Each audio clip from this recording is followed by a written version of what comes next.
Hello everyone. So today's video is about form drawing. So I'd like to start off by talking a little bit about what the purpose of form drawing is in the curriculum, a little bit about how it works, what we're working on, and some things to emphasize, and then I'll go ahead and show you a variety of forms that you might want to use with your second grade class. So first of all, I should start by saying form drawing is, to me, one of the most interesting parts of the Waldorf curriculum. It's unique to our settings in schools, and it has this potential, when used in the right way, to really bring some amazing qualities to the students that are both a balance to the other activities that we do in school, as well as an opportunity to develop concepts and imagination in a real way.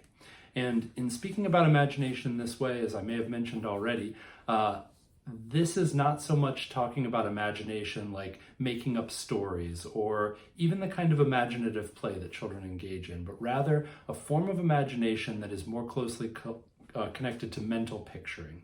Our ability to have a real and concrete imagination, a picture within our minds of something that is accurate to an outside world, especially accurate to something that we didn't necessarily see already. And this is a capacity that's really important for developing, and the second grade in form drawing is one really good way to do it. So aside from that precise imagination, there's some other things that we're really working with in form drawing that are helpful as a pedagogical basis. And one of those is to work from the abstract into the concrete. In the same way that telling a story in the morning allows them to create this understanding, this picture and imagination that lives into a more concrete moral idea or lesson that you might like them to learn, or even a lesson in grammar or handwriting or spelling. In the same way, form drawing provides that on a smaller basis. You'll provide an experience for them that they will engage in its abstract way, and that will lead them down to the concrete of forming an actual drawing. And the final purpose that you may really work with is in the more practical realm. Form drawing is an excellent way to build eye tracking skills, hand-eye coordination, fine motor control, and attention span that it takes to be developing, especially the reading and writing habits that they'll be needing for later. And so as you work through these processes, keep in mind that the form drawing that was done in the first grade, those left to right running forms, the repeated shapes that the child engages in over and over, should really continue into the beginning of the second grade. That really allows that eye tracking to work. And as you're reading your class, if you're noticing that there are a lot of students who are having difficulty with eye tracking, who maybe are still eye jumping across the midline, be aware that working into some of those first grade running forms can be really a helpful aspect in building those up. So that being said, let's talk a little bit about the process of a form drawing lesson. In my class, those classes always took the same general format, and you're welcome to follow those, or of course, find your own pedagogical understanding, and there's many ways to go about these activities. For me, I would almost always start with some kind of a picture or story that would then lead into a gesture or movement. So the story might be, perhaps that week we had been talking about the tortoise and the hare, and I might be talking about the way the hare jumps and describing a hare jumping through the field or jumping along the road, and how perhaps in this case it had 3 small jumps followed by 1 great big leap. And every time it would repeat that pattern exactly the same way. 3 small jumps followed by 1 great big leap. Then I might show them that. Now, I'm not telling the whole story again, but just giving them something to really think about. Then I might show it to them. Now, in showing them, I would always use large motor activities, moving from my right to left to mimic their left to right eye tracking for a page. So I might show them that the form that the rabbit took was something like this: 3 small leaps followed by 1 big leap. And then I would stop. And then the next time I'd say, now you track that with me. Follow your finger in the air along with mine while I do it. 3 small leaps followed by one big leap. And I'd make sure to emphasize to them that I'd want their arm all the way outstretched, that their finger is really trying to follow my finger. A lot of times what you'll see in a second grade class is the students who either get really wild, they really are in their imaginative space, they're still out in the picture realm of the story, and for them you're bringing them into their body. Or you see the children who are really following so carefully. These are the children who might not ever want to get anything wrong. They're really in their thinking realm, and for them you want to bring them out into their limbs. So you can see form drawing offers the opportunity to meet both of those extremes. Once we've done the air drawing, and those two parts, creating the imagination and doing some kind of air drawing movement, large motor activity, would be a part of every class. Sometimes I would also walk them on the ground. It's really fun to walk that form in the space in your classroom if you have room. Occasionally we'd go outside and draw those with sidewalk chalk on the ground. It's a nice way to keep it in that really big space. Now, sidewalk chalk is a different kind of example because by then they will need to know what it looks like. And you'll notice that by now we haven't drawn anything. Nothing's on the board, nothing has been shown to them. And at this point in time in my class, I would ask them to get out their materials. Large form drawing paper, block crayons for a border, and a stick crayon that is long enough for an appropriate pencil grip. Then they would, and by the time you formed this, all of the class would know. We would start with a mama bear border, moving left to right and top to bottom down the page. Then they would write usually their initials neatly at the bottom corner. I always had them do it in the border just as a place to practice. And then we would use our yellow crayon first, and I would ask them to draw what they thought the form looked like. And this is really where so much of the thinking activity takes place. The child, when asked to do that, has to think, what do I think it may have looked like? They have to really create a mental picture. Now, I will let you know that in many cases, when you introduce this in second grade, many children will want you to just show them. Well, what does it look like? Can you draw it on the board for us? Well, is this right? And those kinds of questions are a great opportunity to say, you do your best. Let's see what you can find first. Letting the whole class have a chance to work through that space of uncertainty. So much of second grade is learning that it is all right to be unsure. It is all right to not know and still push forward. And it's really all right to make mistakes and go back and learn from them. The more times you can do that with your class now, the better your course will be over the next few years. So when they're working on that, as they're working on it, rather than focusing on whether the form is right or not, correct or not, focus on the activity that they are doing. Some things that I would always make sure to recommend to my class were to make sure that their lines were clear and fluid, that they were pressing with an even pressure on the paper, that they were starting with a line that didn't really stop. So always moving from the beginning of the form to the end of the form without any stopping. And that's really helping them to, again, build that confidence, that eye training, eye tracking that's always going left to right. And also helps them to start to develop the fine motor control that's going to help handwriting development. As you move into the third grade and on, that'll be picked up somewhat by cursive, but in the second grade, form drawing is a great place to work on that in a way that doesn't feel like rote, rigid practice. It's not the same as copying or tracing over written letter forms, but it builds the same capacities.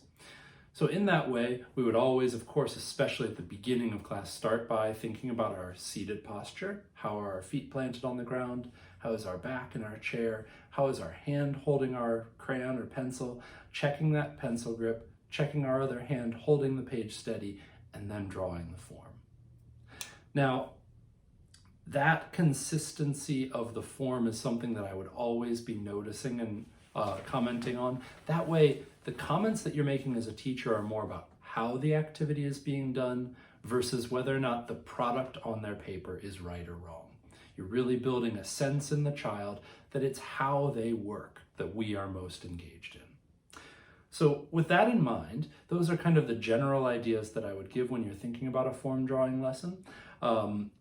Keep in mind that the form itself can be of any different type, but in a moment I'm going to show you the 3 general areas of forms that I would work with in the 2nd grade, and I hope that you'll be able to use those as a springboard to pick some of your own. All right, let's take a look at the 3 different types of forms that I'd be using through the course of a 2nd grade year.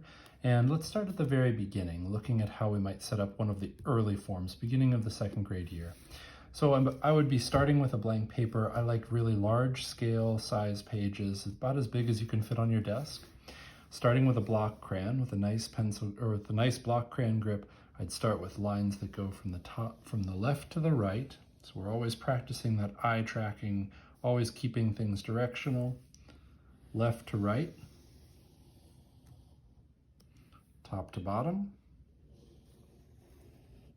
and top to bottom. And in this way, the children are really trying not to color, not to learning to keep even pressure to see how it works. 2nd grade, we're also working with different coloring and drawing patterns, but I wouldn't worry too much about that. And then, starting with our crayons, we'd always think about how we're sitting, thinking about our appropriate pencil grip held between 3 fingers, the crayon resting on our hand. And I'd be thinking first about using, I use with my finger, and I'd trace that form, and this will be the form that we'll practice for today. This would be a good 2nd grade form.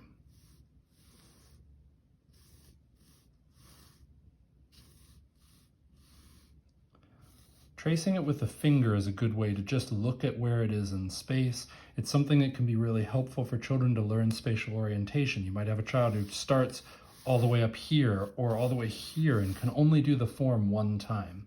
By doing it with their finger several times, they're practicing seeing that imaginative space. They're also thinking about spacing it out. Some days I might even say, try to fit 4 on your page today. Once they have a feeling of it with their finger and can see it, even though it's not there, we would draw it with the yellow crayon. Now, starting on one side, we'd start with our pencil grip and carefully try to start at one end and not stop until we reach the other end.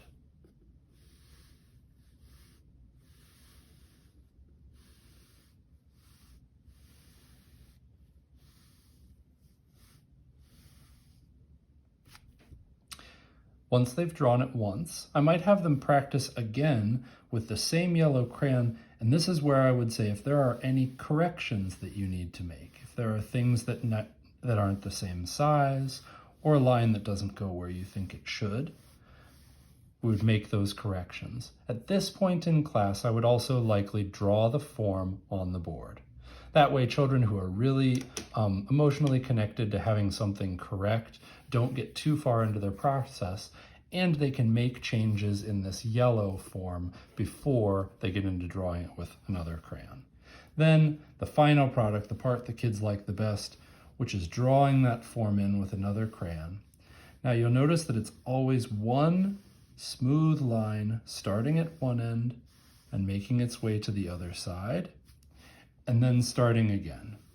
Now, this is really tricky for a lot of 2nd graders. They will really want to find that one spot on their page where there's a mistake and fix it.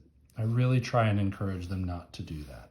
Having a feeling for learning through the whole process, practicing that eye tracking, working on fine motor control, they'll make the corrections as they go through it. It also is a good classroom management activity for moving through more than one.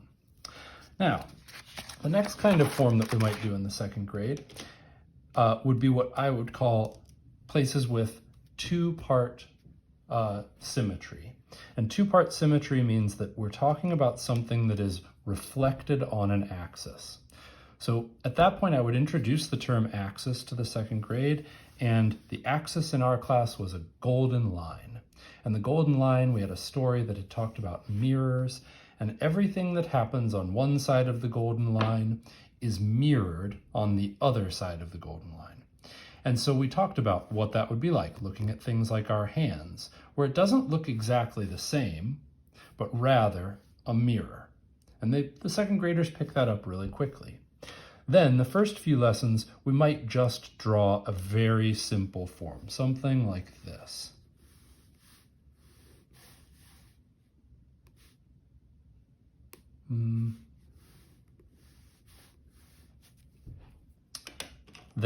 And I would present this in drawn form after we've moved it and talked about it. I would draw that on the board for them. You can see I do sometimes pick up my crayon when I was doing a form like this, but I would correct that behavior when I was doing it again.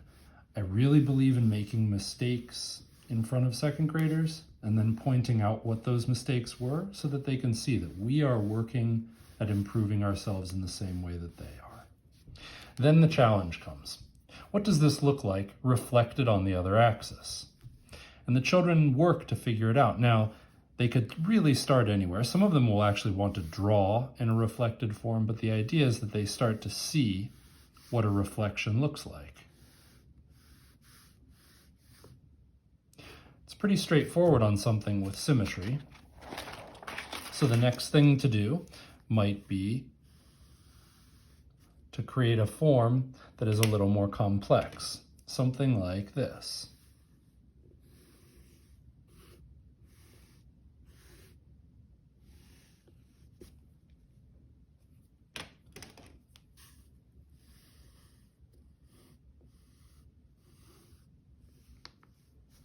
And leaving that on the board, ask them to think about where they might be starting on the other side and even to find that point with their finger.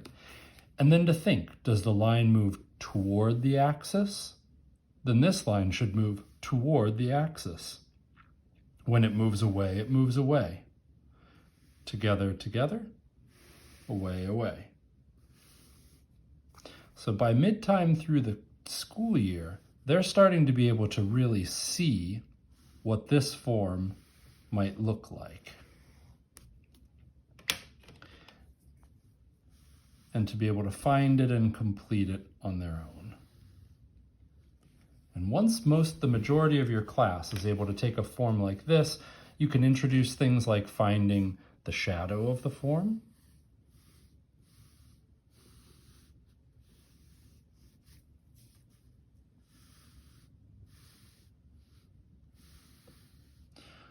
There are some traditional practices that have been taken up in Europe, especially that talk about the metamorphosis of forms. And so learning, what if this side was softer?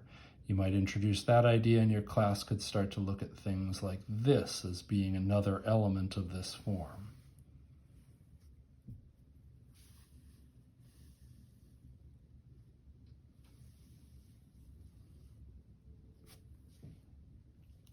And so in this way, they're starting to build a sense for symmetry, the ability to reflect and translate things in their imagination on the other side of a line of symmetry, and they're also working with aspects of transformation in the form. Now the final type of form, and this could also be done over a horizontal axis with forms that go above and below, although I would not do both until you get to the end of the year. Now in the last third of the school year, I would strongly recommend introducing the 4-part axis. And this is where using the term axis and starting to talk about the quadrants will really aid you when you get to algebra in the upper grades. And so using those kinds of terminology helps to apply to your future teaching. This is a soul economy practice. Now, this 4-part symmetry involves a drawing that will be drawn in one quadrant and reflected in each of the others. So, for example, the form could look something like this.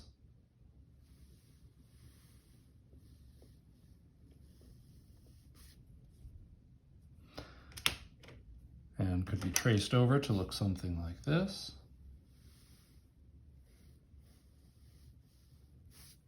And then the children are guided to think first of where would this point, the starting point, be in each of the other quadrants. And the first times I would introduce this, I might even have them draw it. If it's here, it's a little bit lower and farther out. So lower and farther out. This one might start here. This one would be closer to the center axis and farther, or closer to the horizontal axis and farther from the vertical axis. So it would be here to start. And this one similarly, closer to the horizontal axis, farther from the vertical axis. So it might start there. That is a kind of training wheel part that I would introduce at the beginning and allow children to continue to use if they are comfortable with it, but I might encourage those who are pretty quick with it to try not to use it if they can. Then they're going to try and find it in the second quadrant.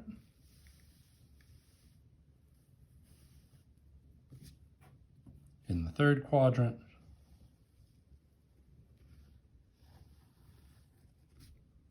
And in the fourth quadrant.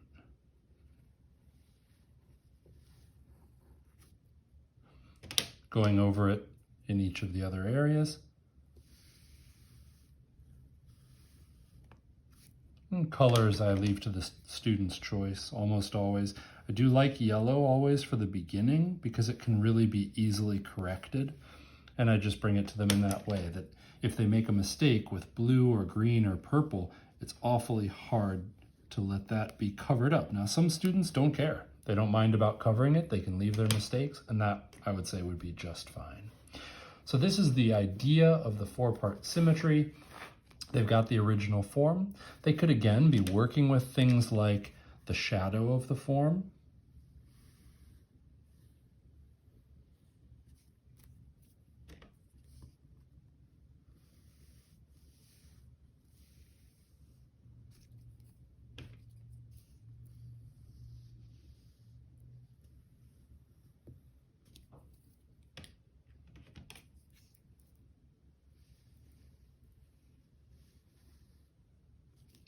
Or a metamorphosis of the form.